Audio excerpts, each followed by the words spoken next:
ఎన్నో అన్యాయాలు జరుగుతున్నాయి, ఎన్నో హత్యలు జరుగుతున్నాయి. నిన్న ఎయిర్పోర్ట్లో వచ్చినప్పుడు 400-500 మంది జగన్ వస్తున్నారని వెయిటింగ్ కొన్నారట. ఆ 400-500 మంది కూడా నన్ను గ్రీట్ చేసి నన్ను బయటకు రానివ్వలే, సెల్ఫీలు తీసుకుంటూ. అంటే అర్థం చేసుకోండి, జగన్ కొరకు వచ్చిన 400-500 మంది కూడా నా ఫాలోవర్సే. చంద్రబాబు నాయుడు గారితో ఉన్నవారు కూడా నా ఫాలోవర్. ఎందుకు? వారు శాంతి ఫాలోవర్స్ కాబట్టి.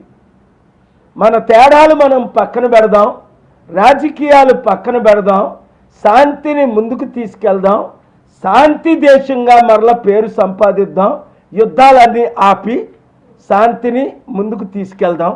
దాని కొరకు మీడియా మిత్రులందరూ, నేను అక్కడ ప్రసంగం చేసింది, ప్రార్థన చేసింది, ఇంకా అన్ని వీడియోలు రిలీజ్ చేయలేదు. చేస్తే బ్రేకింగ్ న్యూస్లు అయిపోతాయి, నాకు మోదీ గారికి యుద్ధం జరుగుతుంది. అందుకని వారు చెప్పినవన్నీ ఎడిట్ చేసి, వారు పలికిన మాటలన్నీ ఎడిట్ చేసి మేము వీడియో రిలీజ్ చేసాం.